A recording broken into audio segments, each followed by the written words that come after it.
Our job is to hit the target, not to count the body bags. Bharat Pakistan के बीच शनिवार को जल, थल और वायु में एक दूसरे के खिलाफ किसी तरह की सैनिक कार्रवाई न करने पर सहमति बनी। इसके बाद रविवार को जल, थल और वायु सेना के ऑपरेशन प्रमुखों ने संयुक्त प्रेस कॉन्फ्रेंस की और ऑपरेशन सिंदूर के बारे में जानकारी दी। Director general of military operation lieutenant general Rajiv Ghai ने बताया कि 7 मई की रात अचूक निशाना साधकर 100 से ज्यादा आतंकियों को नेस्तनाबूद कर दिया गया। इनमें कई प्रमुख आतंकी ठिकाने शामिल थे। उन्होंने बताया कि उनके पास 9 आतंकी ठिकानों की सटीक खुफिया जानकारी थी। उन पर अचूक निशाना साधा गया और उन्हें बर्बाद कर दिया गया। I have no doubt in my mind that we achieved total surprise, and those strikes across those 9 terror hubs left more than 100 terrorists killed, including high-value targets such as Yusuf Azhar, Abdul Malik Rauf, and Mudassir Ahmed, that were involved in the hijack of IC-814 and the Pulwama blast. Lieutenant general Ghai ने यह भी बताया कि 7 मई से 10 मई के बीच पाकिस्तान के 35 से 40 फौजियों के भी मारे जाने की संभावना है।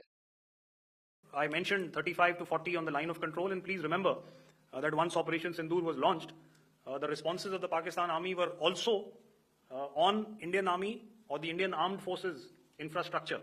Let me put it that way. So that's why I did not cover casualties of the Pakistan Army, at least in the initial phases of battle, because those were not our targets. Our targets were terror-oriented.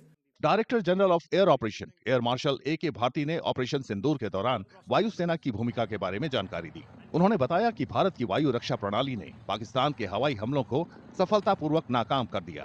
Pakistani वायुसेना के निशाने पर देश के महत्वपूर्ण संस्थान थे। On 8th of May, several Pakistani unmanned aerial systems, drones, combat vehicles attacked multiple IF bases. These included Jammu, Udhampur, Pathankot, Amritsar, Bhatinda, Nal, Dalhousie, Thois, Jaisalmer, Uttarlai, Falodi, Nalia. These were almost simultaneous and they came in waves. All our AD guns and other systems were waiting for them.